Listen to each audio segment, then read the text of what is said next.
If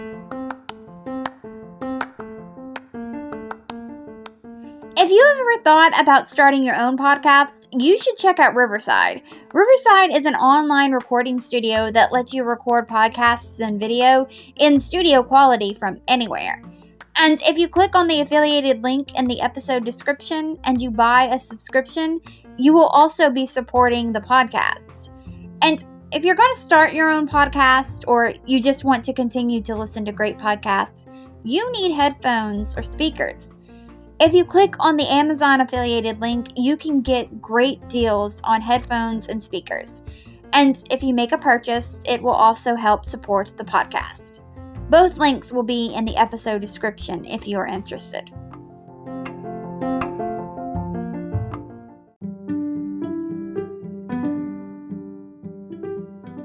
This is just a reminder that this podcast has merch and a Patreon, and if you could contribute to one of those to help keep this podcast going, I would greatly appreciate it.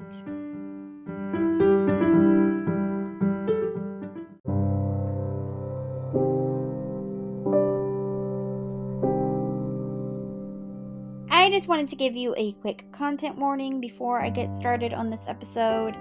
In this episode, there is some graphic violence. It's not too bad. There has been worse on this podcast, but I still wanted to just give you a little heads up. I will leave timestamps in the episode description for this episode in case you do want to skip over that part. Alright, well, now let's get into the episode.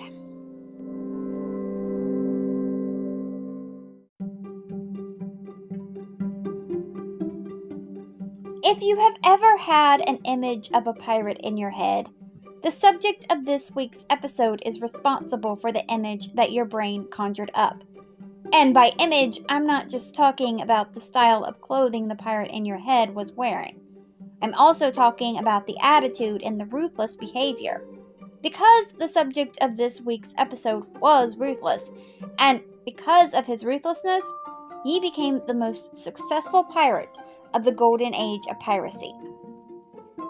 Ahoy! My name is Courtney Jewell, and you are listening to the 8th episode of the 3rd season of History Shelf, a podcast about history that proves that sometimes fact is even more interesting than fiction.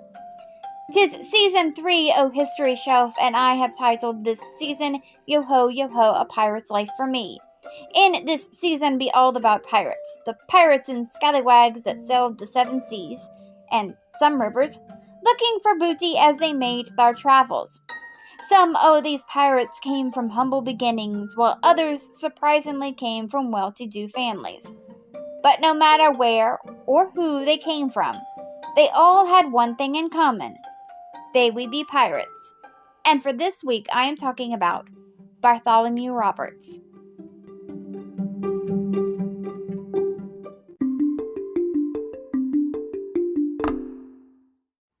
Before I dive into Bartholomew's story, I just wanted you to know that most of the information that we have on him, and really most of the information that we have on all of the pirates that come from the golden age of piracy, comes from the general history of pirates.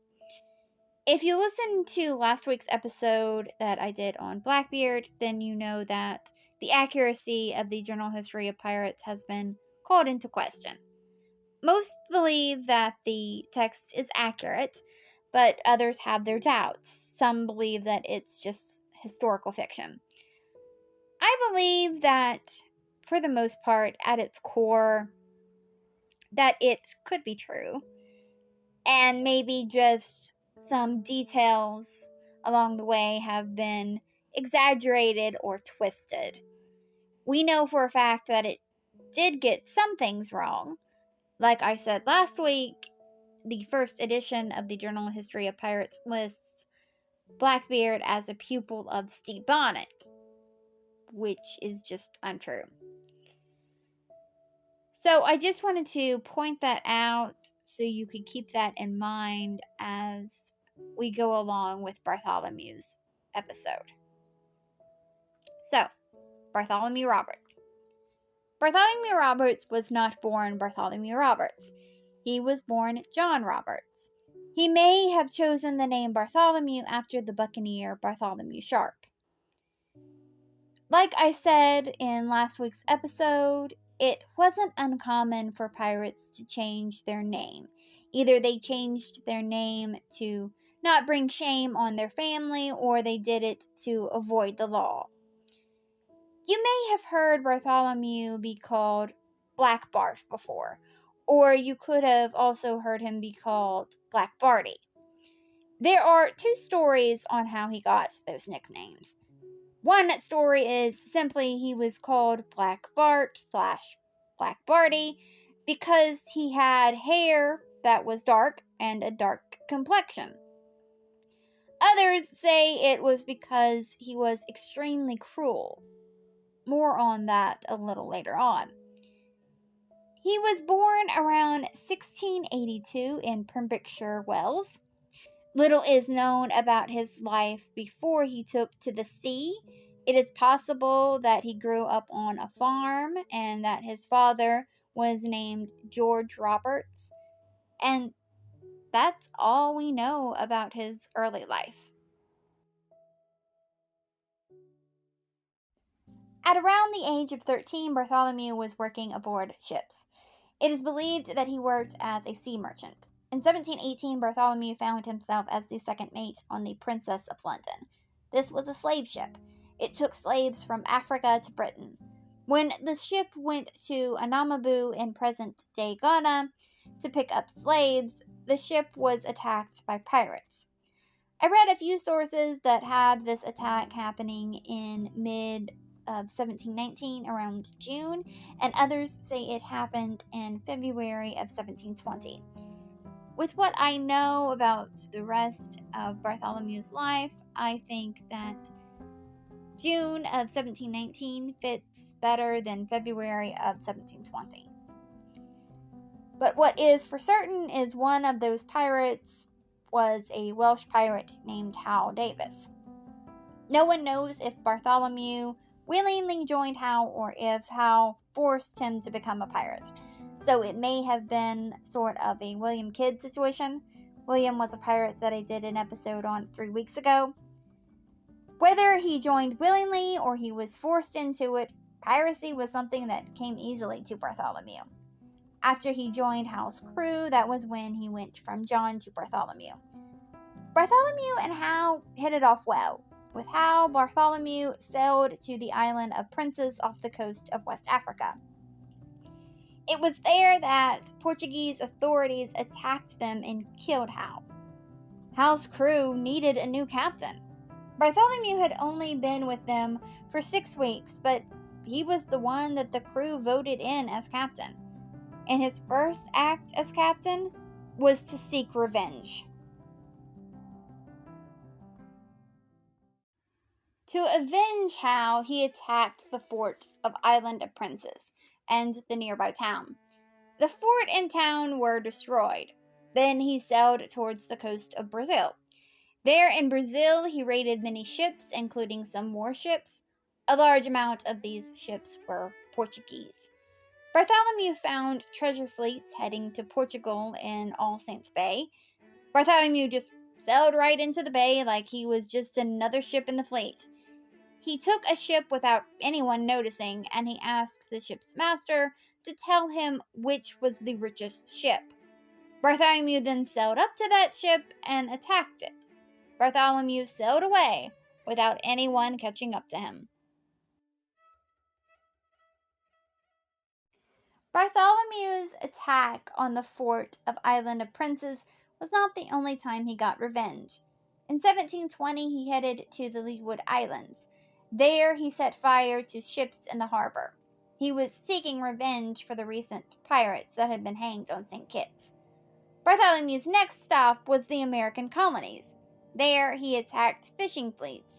In June of 1720, Bartholomew was in Newfoundland. On June 21st, 1720, his ship, the Fortune, approached a fleet of 22 fishing ships at Trepassey. He approached the fleet with a pirate flag flying, beating drums, and blaring trumpets. He took the fleet with no problem, and not a single shot was fired. He took the fleet on just the knowledge of his sinister reputation and intimidation. He then moved south down the coast, of course, raiding and pillaging along the way. He did that for about 2 weeks, then he headed back to the Caribbean. On July 13th, 1720, Bartholomew took the merchant ship, the Samuel. On that ship was a navigator named Harry Glaspie. Bartholomew found out that Harry was a navigator and he kidnapped him. But luckily, Harry eventually ended up escaping Bartholomew's forced service. If there would have been a best dressed list for pirates, then Bartholomew would have been on it. He was always dressed well, even in battle. He was described as a tall and attractive man. He wore expensive clothes and jewelry. A lot of the times he wore a crimson waistcoat with an expensive hat that had a red feather. He would wear a heavy gold chain with a diamond cross hanging from it. He basically created the image we associate with pirates. Bartholomew came up with his own pirate code. His pirate code said that every man had a vote. They had equal rights to provisions and strong liquors. If someone withheld a prize, then they were marooned. If someone robbed someone, they would have their ears and nose slit, and they would be set on shore somewhere that they knew that they would experience hardships. Cards and dice were not played for money. All lights were out at 8 p.m. If someone wanted to drink after 8 p.m., they had to do it on the open deck. Weapons had to be kept fit for service. Boys and women were not allowed on a ship. If someone was caught sneaking a woman on a ship to have sex with her, then that man would be put to death. Many pirates believed that women were bad luck to have at sea. If someone deserted the ship or their quarters during a battle, then they would be put to death or marooned. You could not have a fight with someone on board. All fights were fought on land with a pistol or a sword. If someone lost a limb or became crippled, they got $800, so sort of like a workman's comp situation. The captain and quartermaster received 2 shares of a prize. The master, deck boss, and gunner got 1.5 shares, and the other officers got 1.25. Musicians rested on the Sabbath day, but had to work all the other days and nights of the week. Irishmen were not allowed to become full members of the crew, and that was most likely because one of his crewmen, Walter Kennedy, and some other men ran off with a treasure ship and most of the booty. Walter was Irish. Anyone that wanted to join Bartholomew's crew had to swear to this code. Bartholomew aligned himself to no country. He was only loyal to himself. He had a few flags he would fly. One flag had a silhouette of him standing with a sword in his hand, and he was standing on 2 skulls. He had each of his feet on a skull. Underneath one of the skulls were the letters ABH, and underneath the other skull were the letters AMH. ABH stood for a Barbadian's head, and AMH stood for a Martiniquan's head. The skulls represented the severed heads of the governors of Barbados and Martinique. Bartholomew had actually kidnapped Martinique's governor and hanged him. He hated Barbados and Martinique because they sent pirate hunters after him. Bartholomew would always be extra cruel to the ships that were from either one of those places. He would also use a flag with a skull above 2 crossbones. This flag is known as the Jolly Roger. There was also a flag that he would use that had a pirate and a skeleton on it. In between the pirate and the skeleton was an hourglass that they were both holding. The skeleton was holding a spear in the other hand. Another one of the flags that Bartholomew used was a skeleton holding an hourglass in one hand and crossbones in the other. Next to the skeleton was a spear pointing down towards a heart, and beneath the heart there were 3 drops of blood. There was also a flag with a skull with a sword underneath it, and there was a flag with a pirate holding a sword, and next to the pirate there was a skeleton. I put pictures of people and places and things that I mention on this podcast, TikTok and Instagram. So if you ever want to see what I'm talking about, you can go to either this podcast's TikTok or Instagram. I will put pictures of Bartholomew's flags. They should be on both this podcast's TikTok and Instagram by tomorrow. Bartholomew would sometimes fly flags of countries, but that would only be when he was approaching a ship. When he got too close for his victim to flee, then he would change his flag to a pirate flag. When it comes to the pirates of the golden age of piracy, Bartholomew was the most successful pirate. He plundered around 400 ships. He was not, however, the most successful pirate of all time. That title belongs to another pirate that I will be covering later on this season. He was so successful because he wasn't afraid, and he was up to take any ship. It didn't matter if they were a superior warship or not. If Bartholomew saw the ship, he went after it. He even went towards ships that most pirates would sail away from. Some of Bartholomew's ships were named the Royal Rover, the Fortune, the Good Fortune, and the Royal Fortune. In fact, he had 4 ships named the Royal Fortune. Most pirates liked for their vessels to be lightly armed. If they were lightly armed, it meant they would be faster, which meant the pirate could make a quick getaway from their victim or a pirate hunter at their heels. But Bartholomew liked his ships to be large and heavily armed. One of the Royal Fortunes had 42 cannons. Some sources even say that it had 52 cannons. In June of 1721, he took the ship the Onslow from the Royal Africa Company. He renamed it the Royal Fortune. It was the last ship he renamed the Royal Fortune. That ship would have 40 cannons. After he took the ship, he stayed in Africa for a few months, attacking several ships and stealing quite a lot of loot. Each pirate and his crew acquired a small fortune. Bartholomew was charismatic. He didn't drink and he was generous with his crew. So, for the most part, his crew loved him, but there were a few outliers. I already told you about Walter Kennedy that mutinied against him, but Walter wasn't the only hiccup Bartholomew faced.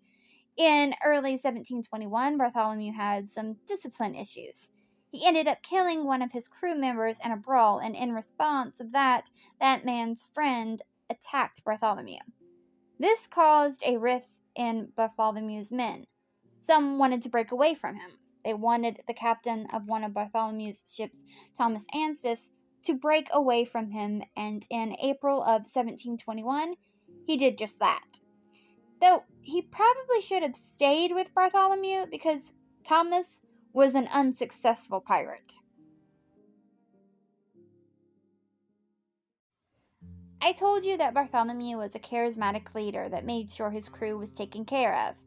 But remember, I also told you earlier that he was cruel. There appears to have been 2 sides to Bartholomew, and he wasn't afraid to show his victims his less pleasant side. In January of 1722, he was sailing off Whydah. Whydah was a slave port, and there he found a slave ship named the Porcupine. The captain of the vessel was ashore when Bartholomew took the ship. The ship that, even though the captain was not aboard it, it still had people on the ship, including about 80 enslaved men and women. Bartholomew demanded a ransom from the captain for the ship. The problem was that the captain didn't make deals with pirates.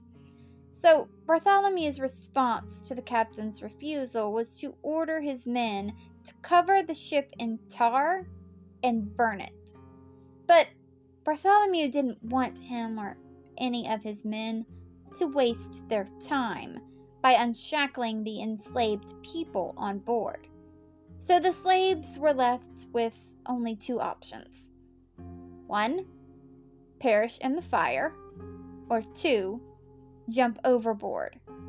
Apparently those that chose to jump met sharks when they hit the water, sharks that tore them apart while they were still alive. There was also another time that Bartholomew ordered his men to cut the ears off of a group of Dutch captives. Some of the captives were hanged and their bodies were used as target practice. It's no wonder people gave up their ships without a fight whenever they saw him.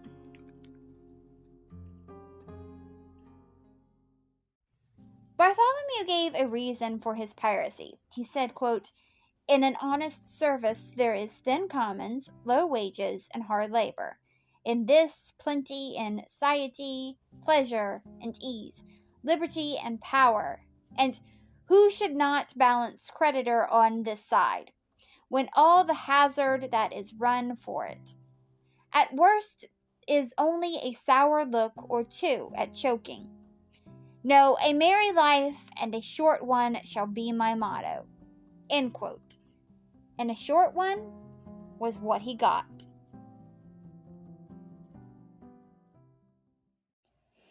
In February of 1722, Bartholomew's ship, the Royal Fortune, was in need of some repairs.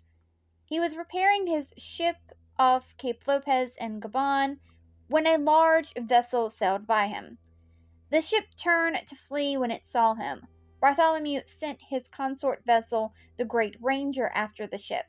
The ship that Bartholomew had sent his men after was named the Swallow. Its captain was Captain Challoner Ogle. Bartholomew didn't know it at the time, but he had sent his men into a trap. The Swallow had been looking for Bartholomew. When Bartholomew was out of sight, the Swallow attacked the Great Ranger. This became a 2-hour battle that the Great Ranger did not win. The pirates were captured and the Swallow went back for Bartholomew.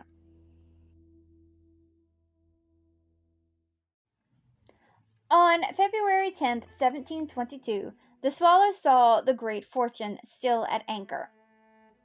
Some of Bartholomew's men had actually served on the Swallow, so when they saw it, they wanted to run.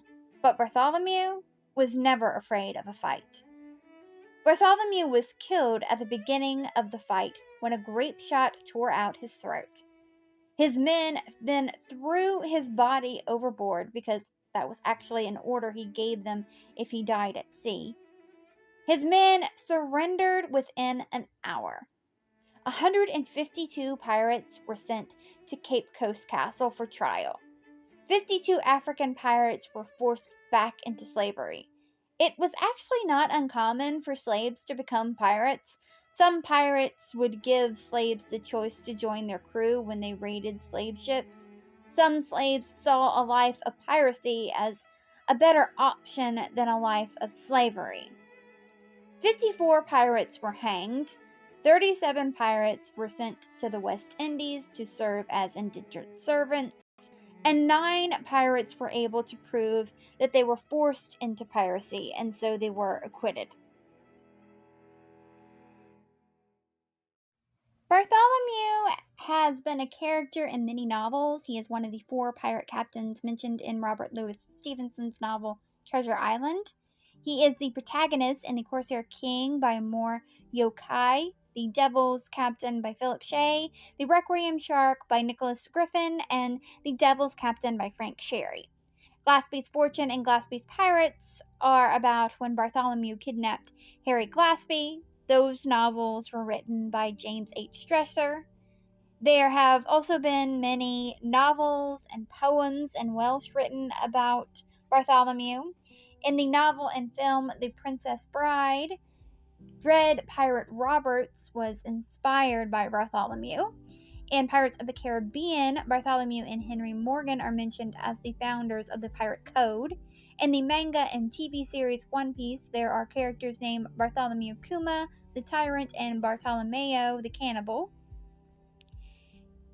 A cannon belonging to Bartholomew appeared as an artifact in the TV series Warehouse 13. Bartholomew is a side character in the video game Assassin's Creed 4 Black Flag. He is also a non-player character in the video game Pirates of the Caribbean at World's End. And in 2020, the Perth Mint issued silver and gold commemorative coins featuring Bartholomew and the Royal Fortune.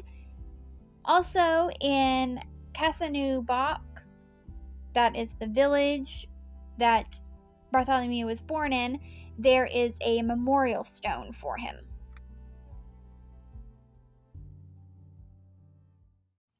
And that was the life of Bartholomew Roberts. Thank you so much for listening to the 8th episode of the 3rd season of History Shelf.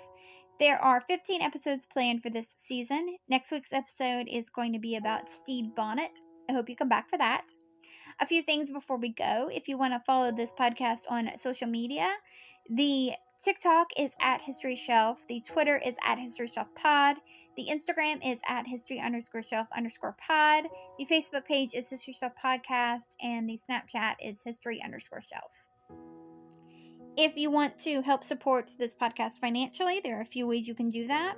One is you can buy merch from the History Shelf merch store, or you can become a Patreon. This podcast is always going to be free, but there are some perks that come along with becoming a Patreon. The first tier is called History Student, and that is $1 a month. And with that, I will send out a thank you to you on all social media platforms that History Shelf is on. I will also choose one Patreon at random for each episode I do, and at the end of the episode, I will give that Patreon a shout out. The second tier is called History Fan, and that is $3 a month. And with that, you get the first tier, plus you get to vote in a poll that helps me choose the theme for the next season of this podcast. The third tier is called History Buff, and that is $20 a month. And with that, you get the first 2 tiers, plus you get a handwritten note of thanks mailed to you from me. And the last tier is called History Lover, and that is $40 a month. And with that, you get the first 3 tiers, plus you get to choose one item from the History Shelf merch store. You can choose any item that you want except for the zip-up hoodie. That's the only item that's not available to the Patreon. You can also take out ad space on this podcast. I have a gig on Fiverr that lets you do that. Or you can buy something from one of the affiliated links. There's one for Riverside, there's one for Amazon, and now there's one for Bookshop. Bookshop helps support local bookshops, and it lets people create lists. And then if someone buys one of those books on one of those lists, then they get some money from that. So I have created lists of books that I've mentioned on this podcast. I've created a list for this episode, and I'm also working on creating lists for past episodes. So far, I've finished the Catherine of Aragon and the Anne Boleyn episode. So if you buy one of those books, that helps support the podcast. But if you don't want any of the merch or any of the perks, and you don't want to buy anything, but you still want to help support the podcast, I have turned on listener support on Spotify for podcasters. The links to everything that I just mentioned will be in the episode description for this episode. But the best way that you can support this podcast is to just continue to listen to it. And there are a few other ways that you can help out this podcast for free. One is if you are listening on a platform that lets you rate this podcast 5 stars and or leave a positive review. If you do that, that would be very helpful. Also, sharing this podcast on social media with your friends and family would be very helpful. Alright, well, until next time, keep learning, keep loving history, and come back for next week's episode. Bye.